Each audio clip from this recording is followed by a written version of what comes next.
নমস্কার, আমি ডক্টর বোধিসত্ত্ব খান চলে এসেছি সহজ শেয়ার বাজারের আরেকটি নতুন এপিসোড নিয়ে। প্রিয় বন্ধুরা, আশা করি সবাই ভালো আছেন এবং সুস্থ আছেন। 1 ফেব্রুয়ারি আজকে ইউনিয়ন বাজেট শেষ হলো এবং মার্কেটে যে ভাবনা এসেছিল, আশা এসেছিল, হয়তো বা দীর্ঘমেয়াদী বিনিয়োগকারীদের জন্যে ক্যাপিটাল গেনের দিক থেকে একটা রিলিফ আসবে, হয়তো বা যারা শর্ট টার্ম ইনভেস্টার্স তাদের জন্য হয়তো শর্ট টার্ম ক্যাপিটাল গেন কিছু বেনিফিট আসবে, বা যারা ট্রেডার্স তাদের জন্য হয়তো সিকিউরিটি ট্রানজাকশন ট্যাক্স সরকার চাইলেও কমাতে পারে। বাস্তবে দেখা গেল ঠিক উল্টো পথে হাঁটলেন সরকার, এবং ক্যাপিটাল গেন ট্যাক্সের কোনো মেনশন তো হয়নি, অর্থাৎ কোনো কমা বাড়ার প্রশ্ন ছিল না, কিন্তু সিকিউরিটি ট্রানজাকশন ট্যাক্স সেটা শেয়ার বাজারের মেজাজ সম্পূর্ণভাবে নষ্ট করে দিল বলা যেতে পারে। কেউ কখনো ভাবতেও পারেনি যে সিকিউরিটি ট্রানজাকশন ট্যাক্স প্রায় দ্বিগুণের বেশি বৃদ্ধি পাবে, এবং মাননীয় অর্থমন্ত্রী তার এই ঘোষণার পরেই, অর্থাৎ সিকিউরিটি ট্রানজাকশন ট্যাক্স ফিউচার্সের ক্ষেত্রে এবং অপশনসের ক্ষেত্রে বৃদ্ধি পেতে চলেছে, এর পরপরই শেয়ার বাজারে ধস নামে। নিফটি সেটা 24,500-তে নেমে গিয়েছিল এক সময়, কয়েকশো পয়েন্টের কারেকশন মাত্র কয়েক মিনিটের ব্যবধানে। সেখান থেকে কিছুটা রিলিফ পাওয়া গেছে, মার্কেট কিছুটা উঠেছে, কিন্তু এখনো, অর্থাৎ যেহেতু এটা মিড মার্কেট, এখনো নিফটি বলুন বা অন্যান্য যে সেক্টরস রয়েছে বা অন্যান্য যে সেক্টরাল ইন্ডাইসেস রয়েছে, সমস্ত কিছু একদম ডিপ রেডে ট্রেড করছে। আজকে সার্বিকভাবে কোন কোন সেক্টর এই বাজেটের ফলে লাভবান হলো এবং ভারতীয় শেয়ার বাজার এত নেগেটিভলি রিয়্যাক্ট করলো কেন, সেটা নিয়েও একটা সার্বিক আলোচনা আমাদের থাকছে। এই সিকিউরিটি ট্রানজাকশন ট্যাক্স সেটা ফিউচার্সের ক্ষেত্রে 0.02 থেকে 0.05% বৃদ্ধি করা হয়েছে, অর্থাৎ দ্বিগুণের বেশি এসটিটি দিতে হবে এখন যারা ফিউচার্সে কাজ করেন। অপশনসের ক্ষেত্রে 0.1% থেকে সেটা বৃদ্ধি করে দাঁড়িয়েছে 0.15%, অর্থাৎ প্রায় 50%-এর উপর ট্যাক্স বৃদ্ধি হয়েছে।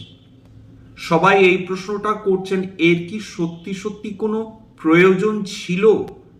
যেখানে ফরেন ইনস্টিটিউশনাল ইনভেস্টার্সরা মাসের পর মাস বিগত 2 বছর ধরে শেয়ার্স, ভারতীয় শেয়ার্স বিক্রি করে চলেই যাচ্ছেন, কারণ তাদের মাথার উপর বেশি এসটিটি, বেশি ক্যাপিটাল গেন এবং ক্রমাগত ডলারের শক্তিশালী হওয়া এবং আমাদের টাকা দুর্বল হওয়া, এটা এফআইআইসদের লাভ মারাত্মকভাবে কমিয়ে দিচ্ছিল। রামদেও আগরওয়ালের কথা, যিনি মতিলাল অসওয়ালের কর্ণধার, তিনি বলছেন যে আজকে তো রবিবার, এফআইআই অ্যাকশন আমরা দেখতে পাবো না, খেলা তো কালকের শুরু হবে, এবং তার বক্তব্য অনুযায়ী এফআইআইসরা ফিউরিয়াস হয়ে থাকবে এবং তার ইম্প্যাক্ট ভারতীয় শেয়ার বাজারে পড়ার সম্ভাবনাটাই বেশি বলে শ্রী রামদেও আগরওয়ালের ধারণা। অর্থাৎ এফআইআইসরা অলরেডি বিভিন্ন জিওপলিটিক্যাল টেনশনের কারণে, বিভিন্ন অর্থনৈতিক পলিসির কারণে, ট্যাক্স ট্যারিফের এফআইআইসরা দারুণভাবে বিচলিত ছিলেন। এই নতুন করে এসটিটি তাদের মনোবল ডেফিনেটলি বাড়াবে তো নয়, উল্টো তাদের মনোবল ভেঙে দেওয়ার জন্য যথেষ্ট। কিছু বিশেষজ্ঞ তারা মনে করছেন যে সরকার ফরেন পোর্টফোলিও ইনভেস্টার্স বা ফরেন ইনস্টিটিউশনাল ইনভেস্টার্সদের উপর অতটা নির্ভর করতে চাইছেন না, তারা অনেক বেশি বাজি রাখছেন ফরেন ডিরেক্ট ইনভেস্টমেন্ট। সাথে শ্রী হেলিয়াস ক্যাপিটালিস্ট শ্রী সমীর আরোরা তিনি বলছেন শুধু সোমবারের জন্য অপেক্ষা করুন, শুধু ডলারটা টাকার সাপেক্ষে কোথায় বৃদ্ধি পায় একবার দেখুন। মধু কেলা তিনি বলছেন যে এটা ডিসঅ্যাপয়েন্টিং, এইভাবে কেউ প্রত্যাশা অবধি করতে পারেনি যে ট্যাক্স অলরেডি যেখানে বেশি ছিল সেখানে নতুন করে আরো ট্যাক্সের বোঝা চাপানোর ভারতীয় শেয়ার বাজারের উপর মানেটা এটাই দাঁড়াচ্ছে যে ডিসকারেজ করা, অর্থাৎ ফিউচার্স এবং অপশনসে সে যে পার্টি হোক না কেন, সেটা ভারতীয় ট্রেডার্স বলুন বা বিদেশি ট্রেডার্স বলুন, তাদেরকে ডিসকারেজ করা, এর ফলে ভলিউম কমে যাওয়া, লিকুইডিটি কমে যাওয়া।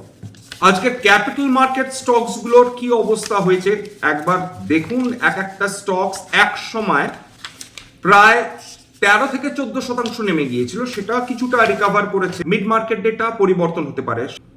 এঞ্জেল 1 9% নিচে নেমে, বিএসসি লিমিটেড একসময় লোয়ার সার্কিট খেয়েছিল 10%, আবার 7.5% নিচে নেমে ট্রেড করছিল। সিডিএসএল 6%-এর উপর পতন। এমসিএক্স ইন্ডিয়া প্রায় 11% কারেকশন নিয়ে ট্রেড করছিল। অনেকেরই এই ভুল ধারণা রয়েছে যে ক্যাপিটাল মার্কেট স্টকস মানে বোধহয় asset management companies. Asset management companies definitely তো রয়েছে, এছাড়া ডিপোজিটরিজ রয়েছে, রিপোজিটরিজ রয়েছে, তাছাড়া রেজিস্টার্স এবং ট্রান্সফার এজেন্টস রয়েছেন, clearing and settlement, market infrastructure রয়েছে, ওয়েলথ ম্যানেজমেন্ট, পোর্টফোলিও ম্যানেজমেন্ট, দুটো কিন্তু আলাদা, এরা রয়েছেন, ইনভেস্টমেন্ট ব্যাংকিং রয়েছে, মার্চেন্ট ব্যাংকিং রয়েছে, স্টক ব্রোকিং কোম্পানিজ রয়েছে, স্টক এক্সচেঞ্জেসও রয়েছে। এমসিএক্স যে কোম্পানিটা, তার শেয়ার দরের পতনের পেছনে অনেকগুলো কারণ রয়েছে। তার মধ্যে একটা কারণ অবশ্যই বিভিন্ন কমোডিটির দাম ক্র্যাশ করে যাওয়া। যারা আজকে রবিবার বিভিন্ন কমোডিটির দাম দেখেছেন, সেখানে দেখেছেন সোনার দাম প্রায় 5% নিচে নেমে ট্রেড করছিল, রুপোর দামও ওই 5 থেকে 6% নিচে নেমে ট্রেড করছিল। একটা যদি সোনা বা রুপোর ইটিএফ দেখেন, সেটাও কিন্তু ওই 5 থেকে 10% নিচে নেমে ট্রেড করছিল। তার কারণ কিন্তু আজকের যে বিদেশি মার্কেটগুলো খোলা তা কিন্তু নয়, কিন্তু বিগত অর্থাৎ লাস্ট ট্রেডিং ডে আমাদের শেয়ার মার্কেট 3:30 বন্ধ হয়ে যায়, কিন্তু তারপর কমোডিটি মার্কেট কিন্তু বেশ কয়েক ঘন্টা তারপরেও চালু থাকে, এবং বিদেশে তো ডেফিনেটলি থাকে।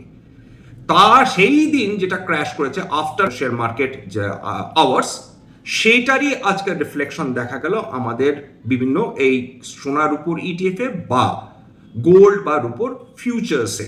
ইউনিয়ন বাজেট এটা এক কথায় সেন্টিমেন্ট ড্যাম্পেনার। এর আঘাতটা ডেফিনেটলি আরো কয়েকদিন চললেও চলতে পারে বলে বিশেষজ্ঞরা মনে করছেন। আমরা কেউ জানি না কালকের কি হবে। এফআইআইসরা কি আবার ফার্দার তারা বিক্রি বাটা বাড়িয়ে চলে যাবেন, আমরা জানি না। ক্যাপিটাল মার্কেটস কি আরো খারাপ বা নেগেটিভলি রিয়াক্ট করবে, আমরা সেটাও জানি না। আজকে এবং যে সেক্টরসগুলোর ওপর ভরসা ছিল, সেই সেক্টরসগুলো আজকে দারুণভাবে ডুবিয়েছে। ডিফেন্স সেক্টরে বিগত বছরের তুলনায় প্রায় 21%-এর বেশি ক্যাপিটাল অ্যালোকেশন করা হয়েছে, প্রায় 5,95,000 কোটি টাকা। কিন্তু ডিফেন্স স্টকসগুলোর অবস্থা দেখুন, একটা স্টকে 3 থেকে 6% অবধি কিন্তু আজকে কারেকশন নিয়ে ট্রেড করছিল। এটাও কিন্তু মিড মার্কেট ডেটা। সেটা কোনটা বলবেন? সমস্ত স্টকে নির্মমভাবে কারেকশন এসছে, যাকে বলে রক্তাক্ত হয়ে যাওয়া। একটা সেক্টর ধরে ধরে রক্তাক্ত। এছাড়া কোন কোন সেক্টরে আমরা ডিসঅ্যাপয়েন্টমেন্ট দেখতে পেয়েছি? রেলওয়ে স্টকসগুলো দারুণভাবে ডাউন, এখানেও মোটামুটি 3-4% করে একটা স্টকে আমরা কিন্তু পতন দেখতে পেয়েছি। তবে কোন সেক্টরই কি পজিটিভ বেনিফিট পাবে না এই বাজেট থেকে? অবশ্যই পাবে। দেখুন, বিগতকাল আলোচনা করছিলাম সেমিকন্ডাক্টরস নিয়ে, ডেটা সেন্টার নিয়ে, সামুদ্রিক খাদ্য নিয়ে। এই প্রত্যেকটা সেক্টর তারা বেনিফিটেড হতে চলেছে। ইলেকট্রিক ভেহিকলসের মধ্যে রেয়ার আর্থ ম্যাগনেট করিডোরস করা হচ্ছে। ডেটা সেন্টার, ভারত সরকার যে ভবিষ্যতের কথা মাথায় রেখে ডেটা সেন্টারের উপর বেশি ফোকাস করতে চলেছে, সেটা আগের দিনই অর্থাৎ বিগতকালই আলোচনা করেছিলাম।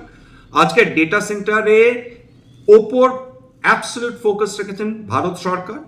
এবং যে ডেটা সেন্টার্স গ্রুপ, এখানে প্রাথমিকভাবে বলা হচ্ছে যে বিদেশি যে ডেটা সেন্টার্স যারা ক্লাউড সার্ভিসেস প্রোভাইড করবে, তাদের 5 বছরের জন্য ট্যাক্স হলিডে দেওয়া হচ্ছে, অর্থাৎ 5 বছরের জন্য তাদের কোনো ট্যাক্স দেওয়া হবে না। এক্ষেত্রে ভারতীয় ডেটা সেন্টার কোম্পানিজগুলো তারা বেনিফিটেড হবে কিনা সেটা তো এখন পরের প্রশ্ন।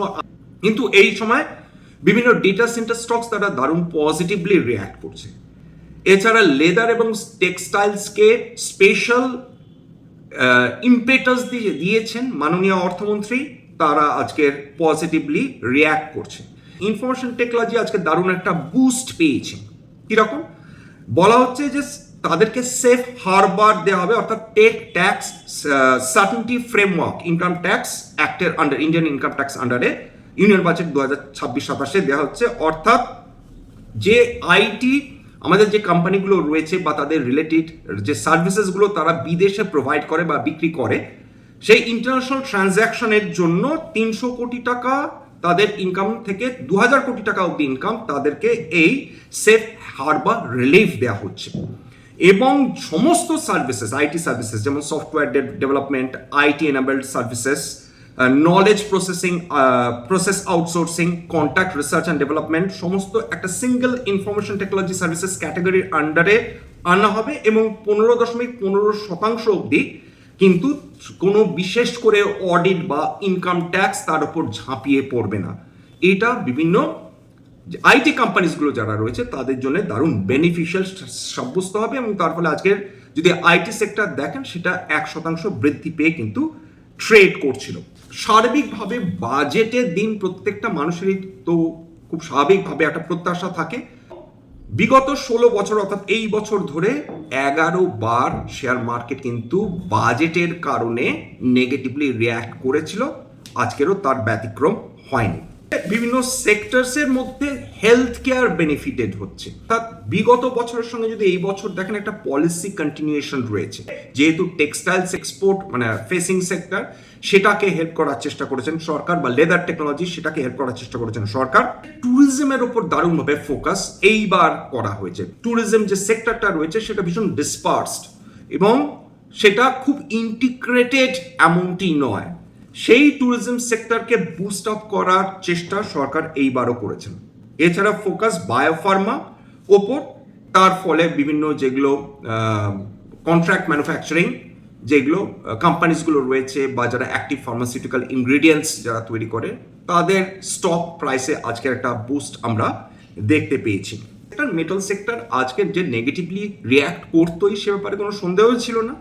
কমোডিটির যদি দাম সিভিয়ারলি পড়ে মেটাল সেক্টর নেগেটিভলি রিয়্যাক্ট করবে এটা প্রত্যাশাই ছিল, সুতরাং খুব একটা শকিং ছিল না। আজকে হিন্দুস্তান কপার প্রায় 13% বেশি পতন নিয়ে ট্রেড করছিল, হিন্দুস্তান জিঙ্ক প্রায় 10% নিচে নেমে ট্রেড করছিল। সার্বিকভাবে মার্কেট দারুণভাবে বিচলিত হয়ে রয়েছে এবং একটা শঙ্কা ডেফিনেটলি থেকে যাচ্ছে যে কালকের কি হবে। মার্কেট বাজেটের কারণে দারুণভাবে ডিসঅ্যাপয়েন্টেড হয়েছে, এ ব্যাপারে কোনো সন্দেহ নেই। সেমিকন্ডাক্টর সেক্টর আরেকটি সেক্টর যেটা সরকার ফোকাস করতে চেয়েছেন এবং সরকারের বাজেটারি অ্যালোকেশন বিগত বছরের তুলনায় প্রায় 15,000 কোটি টাকা বৃদ্ধি করে সেটাকে 40,000 কোটি টাকায় উঠিয়ে এনেছেন, যার ফলে বিভিন্ন সেমিকন্ডাক্টর স্টকস আজকের ভীষণ পজিটিভলি রিয়্যাক্ট করছে। বিভিন্ন ইলেকট্রিক কম্পোনেন্ট ম্যানুফ্যাকচারিং যেগুলো কোম্পানিজগুলো রয়েছে তারাও কিন্তু আজকের বেনিফিটেড হবে এই বাজেটের ফলে। এটাই যে একটা অপ্রত্যাশিত আঘাত এবং এফআইআইস নিয়েই চিন্তাটা থাকছে যে এফআইআইস যে হারে বিক্রি করে চলেছে সেটা ফার্দার অ্যাক্সেন্চুয়েট হওয়ার সম্ভাবনাটাই বেশি বলে বিশেষজ্ঞরা মনে করছেন।